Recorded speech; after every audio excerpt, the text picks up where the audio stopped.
Hi class, I'm Dustin Connor, the professor for MI305 Method and Strategy North American Church Planting. We will welcome you to the fall 2018 semester. And before we go into the syllabus and do a quick overview, just like to introduce myself. About a little over a year and a half ago, God led our family to my wife Jill and our at that time 1.5-year-old son Kirk to move to Calgary, Alberta, Canada. And so we're about 2,500 miles northwest of Winston-Salem, where we did live. I actually was on staff at Piedmont for almost 4 years, working in Dr. Ashburn's office, but am now in Calgary, Canada. So we're in the Canadian Rockies, right above Montana, to give you a little bit of perspective. I had studied church planting and missiology in seminary, and just always had a heart for it, and God opened up some doors a few years back, about 3 years ago. Started opening a door for us to move to Calgary, and so we've been here now for about 19 months, and we are planting Hope Church. So I am the lead pastor of Hope Church, and we are actually starting our first our weekly worship services on September 16th of this year. So in about 3 weeks, we'll be starting our weekly worship services. We've had small groups meeting in our community, and we will be adding a worship gathering here soon. And so I'll go into a little bit more of the story of Hope Church and things as we go through the class, as we to kind of share things that we've learned along the way with our church planning team here in Calgary.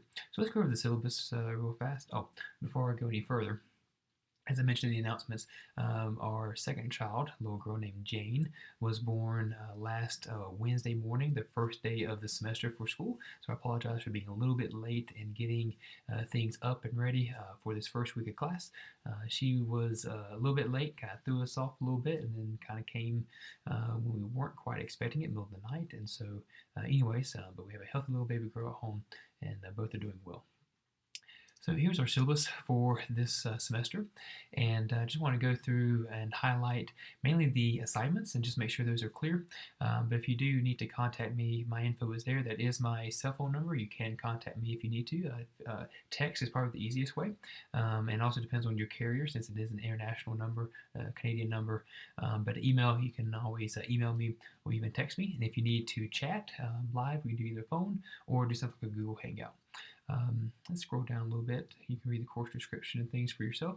All right, so the course materials, the first one we have is Jeff Christopherson and Mac Lake, who both work for the North American Mission Board. That is the North American Mission Board for the Southern Baptist Convention. So I have been in Southern Baptist churches for about 20 years now. My dad is the pastor of a Southern Baptist church in North Carolina. And so both of these guys are from the North American Mission Board. But here's the book. This is one of the textbooks called Kingdom First, Shaping Churches That Shape or Starting Churches That Shape Movements. This book is it's a fairly new book on the market as far as church planting books. It's the first time I've used it in this class, and I really like it because it is highly practical. But Christopherson has just a really unique way of thinking about church planting and thinking about those topics and things that often aren't written about in books to help church planters get started. Our second book, that you won't use it till the end of the semester. I think we're in this book the last 2 or 3 weeks of the class. It's called Exponential by Dave and John Ferguson. This book has been out for a good 8 or 9 years or so, but there's a conference called Exponential, and this was the first book that kind of started the conference, one of the largest church planting conferences in the nation. And the Fergusons are actually pastors of Community Christian Church in just outside of Chicago, and so they're great guys. I've actually have met Dave, and just a really gracious guy, and they have multiplied leaders and churches and networks and things all over the country, do a really great thing, and have even helped us a little bit here in Calgary. And so this is your second book that you'll use. I just love their story, and one of the biggest strength of this book, I think, is how they develop people, how they go through an apprenticeship and a leadership development process so that they can multiply small groups, churches, networks, all that sort of thing. So that's the strength of this book. And the last book, which I don't have the dust jacket on, but it's Planting Missional Churches by Ed Stetzer. This is the second edition. So if you have the first edition, you can still use most of it, but this is the second edition that's come out, and this is just a really good nuts and bolts. It covers a ton of topics, very relevant to getting a new church started, and it's probably one of the standard kind of textbooks for church planning right now. And like I say, it just covers everything very practically, very simply, tells you what you need to know without going into a lot of fluff. And so I really like Stetzer. He just kind of gets to the point. And a lot of his other resources are really great as well. The other required resources are, of course, Google Drive. And you'll be using Google Drive and Google Docs a lot in this class, with everything else being on Blackboard. So let's scroll down to the assignments. The first thing you have is a scripture reading and journaling. Let me go ahead and pull that up.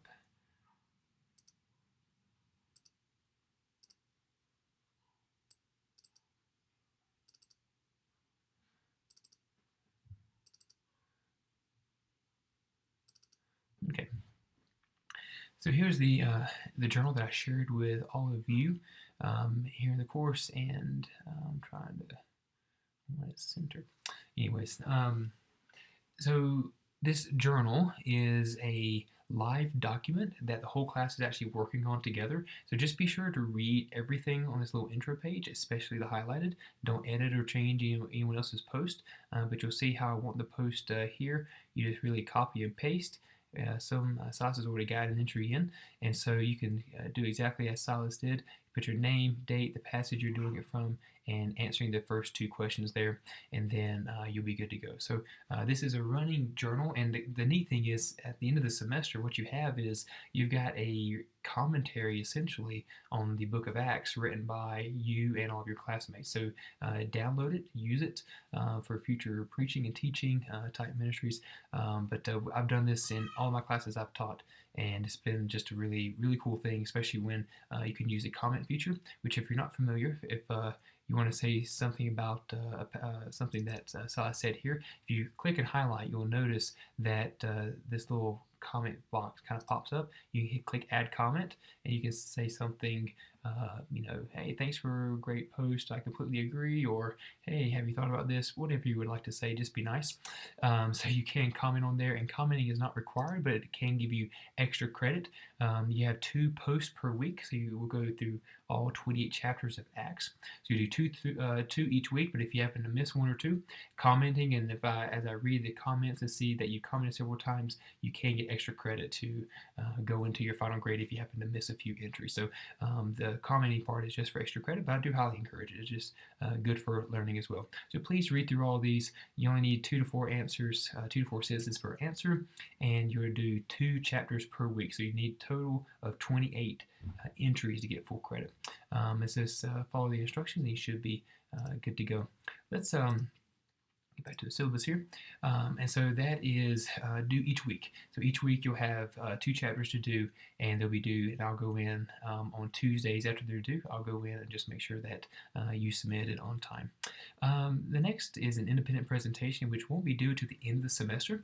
I like the independent presentation because in this class we're going to cover a ton of topics, and there's going to be a lot of topics we simply won't have time to cover. The world of church planting in the last 20 years has just exploded to where seems like there's hundreds of conferences and books and speakers and blogs and everything else you can go to, and it can kind of be overwhelming.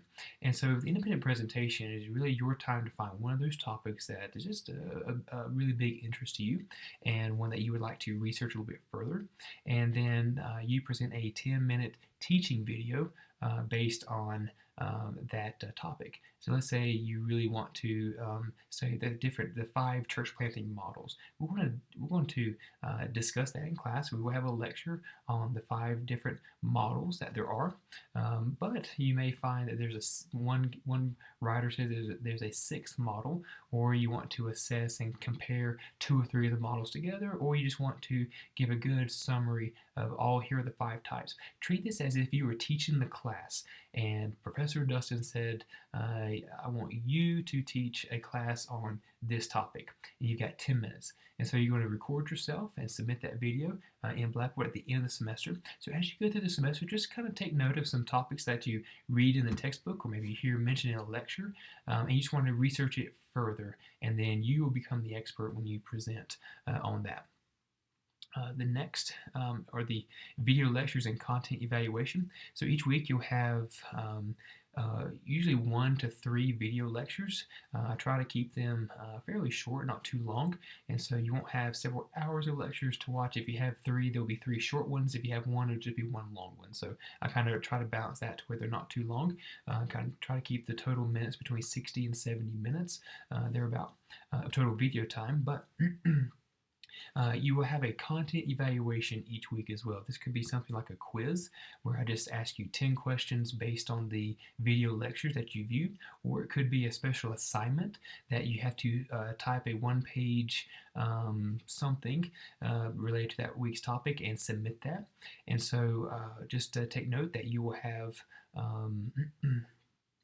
each week a different type of content evaluation. Could be discussion board, could be something else. So just pay attention in Blackboard.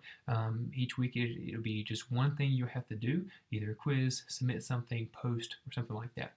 So just be aware of that.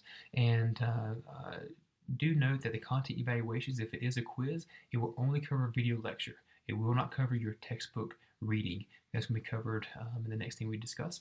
The reading summary outline. So this is something new that I started doing in all of my classes, and I really like it because I think it has more benefit to you, the student, in the long term than reading a chapter and trying to regurgitate the answers to 10 questions the very next 10 minutes. And so instead of having a reading quiz each week to make sure that you are doing your textbook reading, I have you submit what I call a reading summary outline. And this outline is basically you read the text, the however many chapters are required that week, and for each chapter you type out basically an outline of key thoughts, key statements, key points, key scriptures, quotes that really stuck out to you, questions that were really challenging to you.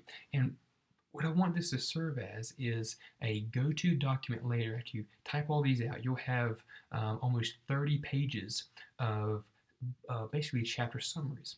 And so if you, in 4, 5, 6 years, you're involved in a church planting ministry, and you remember that you discussed developing a leadership pipeline and a new church plant, but you can't remember where, you can go back to this document and search through. Instead of trying to find the book or just depend on Google, you can actually look through your document and actually have like a cheat sheet, a kind of a shortened manual on all these key topics.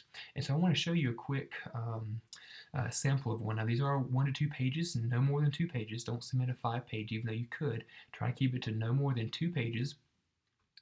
You can read the rest of the description here, but I want to show you a sample. So this is one that I just did up based on just 2 of the chapters that you're reading here in week 1. So in week 1, you actually have to read Kingdom First chapters 1 through 4 and Planting Missional Churches chapters 1 through 3. So you have a good bit of reading this first week. And so what I did is I went to just Christopherson chapter 1, and what is a kingdom? That's the name of the chapter. So make sure don't change the header up there. That's for everybody. It'll just stay the same. But put your name, what week number it is, and the date that you type it out. And then, you don't have to do this on Google. This is a Google Doc if you want to use it. I did share a template with you. I'll show you that in a second. But basically, my first thing here is just a simple quote from page 9 that I really liked. And so I just kind of typed it out because I wanted to remember the quote. And then here's another quote that really stuck out to me as well there at the end. And then here are some of the kind of section headers. In the kingdom of God, small is formidable. And there was a good little quote that I liked that kind of describes that a little bit. And then like this second one, here's another section header. But I talked about, the author uses Matthew 25 as a warning of being uninvested. So if I want to look back, I can now look back at this passage to look at how does this passage relate to church planting or something. And so anyways, also has some there key questions that I had. These are actually in the back of each chapter. Christopherson has a set of questions, key scriptures that were mentioned there in the chapter that are just important to relate to the topic, and then even some key terms. I want you to make this useful for you. I really don't have a lot of requirements other than it has to be you have to have at least each chapter has to have its own summary. It doesn't have to be this long. As you see down here for Stetzer, it's super short. Stetzer basically in chapter 1 he actually just goes through 7 objections to church planting. And so I just summarized. The first one is large church mentality, and I just kind of gave a quick short summary statement, which is one large one large church is more attractive to some than several small churches. It's just a simple statement that describes that, but that was what I wanted to remember. And so you see how my second entry for this is very different from this one on Christofferson, because the reading was different, the author is different, the key points mentioned are different. I want this document to be useful to you. I don't want you to just read this and forget about it. I want you to actually read it, and basically whatever you would highlight or underline or circle in your book, after you read your chapter and you've underlined and highlighted, take from those and just type them out. That's all it is. So it's very straightforward and simple. And in this sample, you can use comments or so, but I did just show how here's the chapter title here. This was a quote that I found. This was a section header, and this was a key point down here. So this is the template here. It's the same thing, but it's just a template for you to copy. Now, this document is shared with all of you, and what you need to do is go to, let me open it up here, go to File, and then click Make a Copy. And then you can make a copy of this of your own. So just put your name and do Dustin Connor RSO Template 2018 if you want to. Just change the name of it for yourself, and then that way you will have a copy of it yourself that you can just go to and use. Now each week, what I want you to do is you do have to turn this in on Blackboard. Okay, so you need to download it. So after you've typed it out, so let's go back to my sample. After I've typed this sample out, I'm going to go to my file and download as. You can either do Microsoft Word or PDF, either one of those. PDF works pretty well at Blackboard. So you download the PDF, and then you submit that into Blackboard for a grade. So there'll be a section in there, so you'll type it out. You can do this in a Word document. I don't care where you type it. I just did the Google Doc to make it simple for you, so feel free to use it and then export it, or just upload your Microsoft Word document. Just make sure that you copy and paste and use this exact template. So I want your name, the class week, and the date. I want this at the top. I want the different chapters and the authors from the books you're supposed to read that week, so I know exactly what you're writing it on and that you know what you're writing it on, and then the book and chapter, and then start timing out your text. So just please use this template, and that'll help us all out. Let's get back to the syllabus. So as you're reading, summary outline. Next is the big one. This is the big group project. It's called the Church Plant Prospectus. A prospectus is basically a well thought out, developed, comprehensive plan for planting a church. It's you put your plan on paper so that when you're talking with someone about, hey, can you financially support this endeavor, you have something to give them. It helps you to know where you're going, the need of that city, who you have going with you, how much resources and support that you need, demographic facts about your city, the different things. I'm going to show you some samples once we get to that lecture. I'll show you several good samples of that, and so you can kind of see. But basically, this project you're working on, you will be split into teams for this, and you will basically have a Google Doc that will be shared with your team. And you will use this Google Doc. It's just a document of about 75 to 80 questions, and you have about anywhere from 3 to maybe 5 or 6 questions each week to answer related to that topic. And so your team will have this one document, and I want to, I'll show you a sample in just a second from my last class. But you do need to choose a team leader who is the main one that I'll be in contact with. And then you do need to meet each week for at least 1 hour to answer the questions together. Okay, because what I found in doing this class before, when the students kind of did it on their own, they often, one student was answering 75% of the questions and doing a lot more of the work, but then the other students getting a lot of the credit for it. And so if you have to do it together, you can actually discuss the questions, and the answers live. So it should take you no more than an hour to answer the questions each week. But you do need to meet in some capacity, whether it's a Google Hangout, a FaceTime, Skype, or you could even be just a phone call. But you have to get together, or if you're both in the same city or you're both there on campus at Piedmont, you can meet together. And then you will be asked each week if you actually met with your partner. Now, circumstances come up and you can't meet, that's fine, you work that out. But you and your team need to work out the day and the time that you're going to meet each week to answer these questions. Doesn't mean that you can't research and start working on the questions before you meet.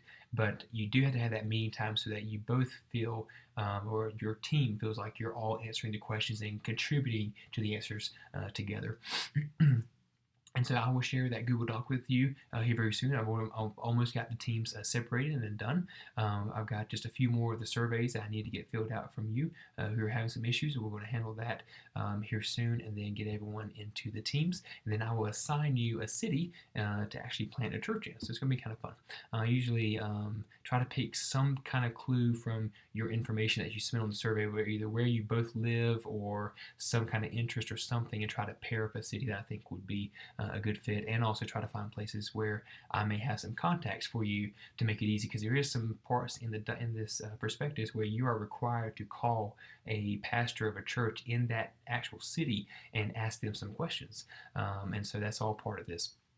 So look at this as you are planting a church on paper. You're taking stuff that you're learning from the lectures and the reading, and the questions are related to all those topics. And you're going back and you're answering these questions. And at the end of it, once you get through this large document, and it's usually anywhere from 30 to 50 pages long once you're done with it. Yes, that's quite long, but trust me, it's okay. Some of it is pictures. But once you get done, you basically have planted a church on paper. You've done the hard work of answering the questions that me and my wife and our team have been asking and answering for almost 2 years here in Calgary about how to get Hope Church started, the things that we have to do. Most recently, we were trying to finalize a facility. We talked to a dozen places almost about renting for our worship gatherings, and nothing was working out. It's just kind of a scarce, facilities are just scarce in our community. And so something finally worked out about a month ago. And so anyways, that's something very fresh that we've been working on, but that's actually a question that you'll be doing on this document. So it's very relative, and it's also something that you can take if you're in a church planting ministry in the future. You can actually take these questions and it will practically help you, because it's basically to start from start to finish, what are the questions that we need to be asking in order to get this new church started. Okay, from choosing a name to choosing a meeting place to developing a disciple-making strategy to deciding how you're going to do preaching. All those things are embedded and done in that document. So let me show you a sample of it so that you can see what it looked like. This is from a class last semester, or last time I taught it, which was spring 2017. Let me find it here. Okay, here's actually Calgary. Had a group do the city that I live in. And so here is what the prospectus will look like. It will look very similar to this. And then there's some description on what you need to do. And then here are your questions. So here's week 1, your envision questions. But there are no questions answered in the first week, so that's good. But here we have question 1. Each team member should explain their conversion experience with an explanation of where, when, and how God saved them. Because you're talking about what's the vision God's given you, where it starts with that you are a believer, and we go from there. And so they typed out their testimonies here. Then next question is, each team member should explain their call to ministry. And so it starts off that way, but let me scroll down to a few more questions that may be a little more.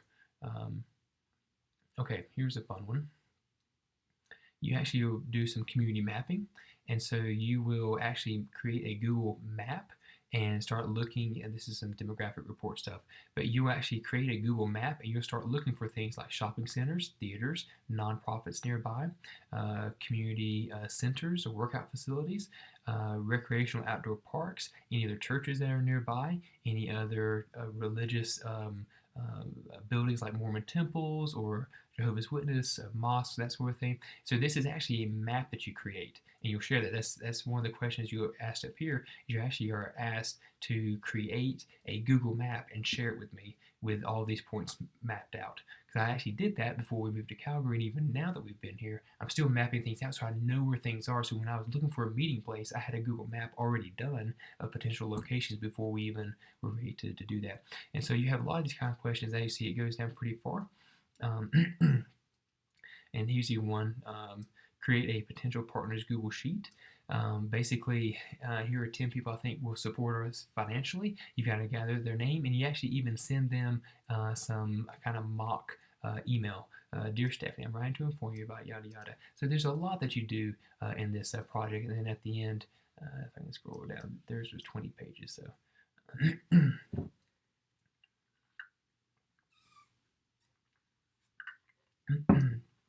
Here's some questions. What sort of curriculum we use for children's ministry? So anyways, a lot of great practical questions, and then also have some helpful links throughout as well. So yours will look very similar to that. And yours will be shared with only your team, and it'll be for your team to work on. I will have access to it, and we'll actually do the grading within it. So that is your big project. It is worth 40% of your grade, almost half of your grade, is this church planning prospectus. And do note that there are no exams, not a midterm or a final exam in this class, because you do have such a large project. And so you can stop sweating. You will not have any exams. So the next bit is the course schedule. Now I will say that the syllabus that was posted, the course schedule that was posted at the end of last week, I did change up a few things on it. From basically weeks 4 through 8, a few of the slots and things got changed around. The actual assignments themselves did not change for those weeks. I just basically moved some questions up and around to fit, to make it a little more cohesive. So anyways, it won't change what is actually due, it just will change the date. So I do apologize if you already penciled into your paper calendar to read Christopherson chapter 18 to 20 on this week. I apologize for that. That may have been changed. But go by the new syllabus that is inside of the course information tab. You can go and view that. And like I said, it's only 2 or 3 of these weeks even got, they just got moved up one or moved down one. That's all it was. So nothing too major. But we will go through these phases of planning a church. As you see, they're listed here. The envision phase, the engaging phase, the equipping phase, and the establishing phase, and then finally the expanding phase. So the class is outlined by the 5 phases, and the assignments all fit those. And then, of course, Thanksgiving, we don't have anything that week. And then the exit phase, which is for you, is how you're going to pass this class and submit all your final things. So I think that's about everything that needs to be covered here. If you do have, let me see. Okay, you can read your course-specific policies yourself. And of course, at the end, there is a bibliography. This will come in handy if you are, for your independent presentation and for your church planning prospectus as a group. This will come in handy for both of those, because these will give you a lot of great ideas and topics. And a lot of these are in the library there at Piedmont, or can be found very easily online. So that is an overview of the syllabus and introduction to myself. So thanks for being in this class. And if you do have any questions or concerns or anything about the course, please feel free to email me. We'll see you in the class.